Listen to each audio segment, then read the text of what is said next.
Eu não calo a minha voz. Se for preciso, vou gritar por todas nós. Eu vou deixar meu coração falar. Olá, está começando mais um programa Violência contra a Mulher. E hoje o tema é sobre divórcio e união estável. E para isso, vamos receber aqui a doutora Tainara Penedo. Seja bem-vinda ao nosso programa de hoje. Muito obrigada. Maravilha. E gostaria de falar com você a pergunta que muitas mulheres me fazem todos os dias. Quais as providências que uma mulher pode adotar ao sofrer violência doméstica no que se refere ao fim do relacionamento? Bom, olha, com o fim do relacionamento, fato é que a mulher ela tem que se precaver e buscar todos os meios jurídicos possíveis para garantir aí o divórcio ou o rompimento da união estável. Então, se ela foi vítima de violência doméstica e não quer dar continuidade no relacionamento, seja ela casada ou vivendo em uma união estável com alguém, ela deve recorrer ao Poder Judiciário para formalizar essa separação. Exato. E nessa ação judicial de divórcio ou dissolução de união estável, é possível discutir a partilha de bens? Sim, importante deixar claro que numa ação de divórcio, de união estável, tudo envolvendo o casal pode ser discutido, tá? Então, tanto a dissolução do vínculo conjugal quanto da união estável, além da discussão da partilha de todos os bens que a mulher tem. Ela tem direito nessa ação judicial, seja de divórcio ou de dissolução de união estável, discutir como é que vão ficar os bens do casal, os bens que eles adquiriram na constância do casamento, na constância da união estável. Legal. E no caso da violência doméstica, a mulher pode deixar o seu lar ou ela precisa aguardar uma decisão judicial de divórcio ou a dissolução na união estável?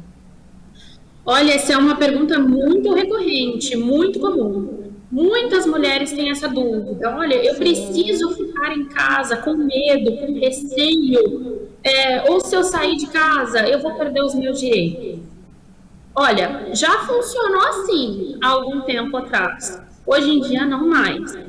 Então, a mulher, para garantir a sua integridade física, a sua vida, para garantir a qualidade de vida, ela não precisa ficar no mesmo espaço do esposo ou do convivente. Ela pode sim deixar o lar. Mas eu não perco os meus direitos? De forma alguma, de forma alguma. A mulher que deixa o lar, ela pode ainda assim requerer ao Poder Judiciário que esse bem seja incluído na partilha. Então, se ela tinha tem uma casa com o esposo, convivente, e aí ela quer se separar, não aguenta mais ficar na casa por conta da violência doméstica, ela pode simplesmente ir embora, buscar um abrigo até mesmo no poder público e em seguida ajuizar uma ação judicial para resolver a partilha desse bem. Entendam, nenhuma mulher precisa se sujeitar a qualquer tipo de constrangimento pensando que vai perder o direito à partilha do bem. Isso é muito importante mesmo saber, que essa é a maior dúvida de muitas mulheres. Ficam lá naquele relacionamento, muitas vezes abusivo, e não vão embora com medo de perder tudo aquilo que conquistou. E mais uma pergunta. E se a mulher quiser realizar o divórcio ou a dissolução da união estável e deixar a discussão da partilha de bens para depois, pode? Pode, olha, sobre a ação do divórcio e da união estável, a mulher, ela pode ajuizar a ação imediatamente e deixar a discussão da partilha de bens para uma outra ação judicial em separado. É que costuma ser mais fácil discutir no processo tudo que se refere à dissolução da união estável e ao divórcio. Então, o próprio divórcio, a guarda dos filhos, os alimentos, a partilha de bens, tudo isso pode ser discutido num processo só. Mas se a mulher só quer fazer o divórcio, a dissolução de união estável, deixar a partilha de bens para um momento posterior, tudo bem. Mas um detalhe importante, ela tem que observar algumas disposições que a lei traz sobre o assunto, algumas regras legislativas, como, por exemplo, a regra dos 2 anos. Então, existe um artigo no Código Civil brasileiro que diz que, a princípio, ela pode aí perder o domínio do imóvel se ela abandonar o lar e não entrar numa discussão judicial dentro de 2 anos. Então, a ideia é o seguinte: infelizmente sofreu uma situação de violência doméstica, não quer mais manter o relacionamento, entra com o processo e já discute tudo que tem que discutir para que a vida possa recomeçar. Verdade, o quanto antes melhor, né? Mas muitas das vezes a mulher tá tão desgastada ali, tá sofrendo e acaba deixando para depois. Com certeza, ela acaba deixando para depois. Mas olha, é importante dizer que deixar para depois talvez não seja mais interessante. Verdade. E toda vez que a gente entra com um processo na justiça, nós precisamos provar tudo aquilo que nós estamos alegando. Então, Exato. é uma situação desgastante, mas eu acho que quanto mais próximo, mais documentos, mais provas, mais testemunhas ela pode ter para demonstrar toda a situação que ela viveu. Exatamente. E para o divórcio ou dissolução de união estável, é necessário que a mulher contrate um advogado? Sim, esse tipo de processo não dá para ser movido sem a assessoria de um advogado. Não precisa de um advogado. Se a mulher, porventura, não tem condições de pagar um advogado, aí ela pode fazer uso da Defensoria Pública, que é um órgão que está aí disponível para atender as mulheres, principalmente aquelas vítimas de violência doméstica, comprovada, claro, a hipossuficiência financeira dela. Então, tem uma legislação que diz que a Defensoria Pública pode atender todas as mulheres que tenham renda familiar de até 3 salários mínimos. Então, se ela comprovar que ela se encontra dentro desse parâmetro de renda familiar de até 3 salários mínimos, ela vai poder receber a assessoria da Defensoria Pública independente de pagamento. Também existe uma outra forma. Se a mulher estiver em consenso com o marido, né? Eu sei que nas situações de violência doméstica é um pouco mais difícil, mas não é impossível. Se houver consenso, ela pode procurar, dependendo da circunstância, o SEJUSC, que é o Centro Judiciário de Solução de Controvérsias, um local onde um acordo pode ser celebrado independentemente de custo. Tá? Então, ela tem várias ferramentas à sua disposição. Ela pode procurar um advogado particular, a defensoria ou o SEJUSC. Legal. E eu quero mencionar aqui com você um caso que aconteceu muito recente. Uma moradora de Bertioga, que ela se relacionava com um rapaz há menos de um mês. E ele queria a senha dos seus cartões. Ele até matou ela por esse motivo, que ela saiu do emprego, recebeu uma indenização e ele queria, porque queria a senha do cartão dela. Ele tem direito? Olha, em tese não, né? Então não é qualquer tipo de namoro que vai ser caracterizado como união estável. A legislação não dá um prazo para a união estável ser considerada como união estável. O legislador diz que essa união tem que ser contínua, duradoura, com o objetivo de constituir família. Claro, deve ser pública.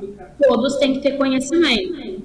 Agora, o fato de ela estar se relacionando há pouquíssimos meses não necessariamente caracteriza a união estável. Então, a individualidade tem que ser respeitada, né?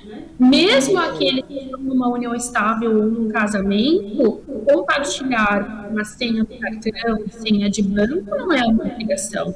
Agora, tendo ela praticado, ou melhor, tendo ele praticado o homicídio dela, infelizmente, né?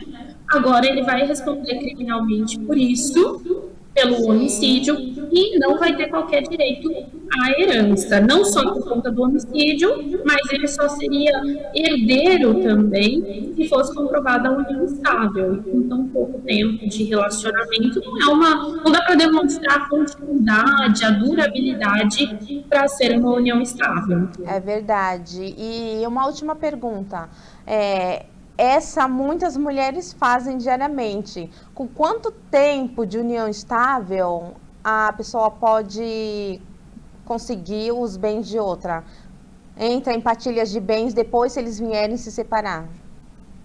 Então, não existe um prazo legal, um tempo legal. A lei não fala, olha, você tem que estar em relacionamento com a pessoa há 1, 2, 3 anos. Não. O legislador fala que tem que ser comprovada uma união contínua, duradoura, pública, com o objetivo de constituir família. Então, é no caso concreto que o Poder Judiciário vai entender, o juiz vai entender se tem ou não tem união estável. A dica que eu dou é você sempre procurar regularizar essa união. Se for o caso, ir até um cartório de registro de notas, fazer um documento formalizando a união estável que os dois têm. E se não for possível, porque uma das partes não quer fazer essa documentação formalizando a união estável, eu sugiro sempre juntar fotos, guardar fotos, né? Separar aí nomes de testemunhas que possam confirmar que essa união existia. Além disso, conta conjunta, plano de saúde, todos esses documentos, essas inter-relações aí entre duas pessoas podem confirmar a união estável. Mas não existe um prazo, 1, 2, 3 anos. É no caso concreto que o juiz competente vai decidir se a não é união estável. É por isso que eu digo sempre que às vezes é melhor casar de uma vez do que viver em união estável, porque com casamento você tem um documento que de fato assegura, sem qualquer tipo de discussão, a partilha de bens. É verdade. E você chegou num ponto, você falou, é uma coisa que acontece muito. Muitas das vezes, a maioria é os homens, não quer casar. Eles não querem casar porque eles falam, não, porque depois que eu me separar, eu vou ter que dividir tudo. Ah, mas ele vai ter que dividir do mesmo jeito, não casando, não é? Eu ouço bastante isso, eu prefiro não casar, porque eu sei que depois eu vou ter que dividir do mesmo jeito. Mas mesmo não casando, vai ter que dividir. A diferença é que vai dar muito mais trabalho a divisão, não é? Vai ter que ter um processo judicial para comprovar que essa união estável existia. Com o casamento, pega a certidão de casamento e tá tudo certo. Então, eu sei que tem muitos homens que não querem casar, mas nós mulheres temos aí dentro da legislação um amparo, mesmo que o casamento não aconteça. E não só as mulheres, como também os homens. Qualquer um que pretender dissolver o vínculo conjugal, seja o homem ou a mulher, vai ter direito aí a partilhar não só os bens, mas também as dívidas, né? As dívidas são partilháveis também. As pessoas acham que são só os bens que são partilháveis, mas não. Sim. Tudo aquilo que eles adquiriram durante o relacionamento tem que ser partilhado, seja positivo ou negativo. Os débitos também entram em partilha. Exatamente. Muito obrigada pelas suas explicações. Tenho certeza que vai ajudar muitas mulheres, porque essa é uma dúvida de todas. E muito obrigada mais uma vez e que você venha poder participar de vários outros programas, trazendo outras respostas. Claro, para mim vai ser um prazer. O convite já foi feito, o aceite também já está dado. Conte comigo em outras oportunidades para trazer esclarecimentos pertinentes a todas as mulheres. Exatamente. Muito obrigada. Tchau, tchau. Até a próxima. Até a próxima. E você que está assistindo mais uma vez o nosso programa, curte e compartilham. Não deixa de compartilhar, porque esse programa vai alcançar muitas mulheres e tirar muitas dúvidas. Até mais. Eu nunca calo a minha voz. Se for preciso, vou gritar por todas nós. Eu vou deixar meu coração falar.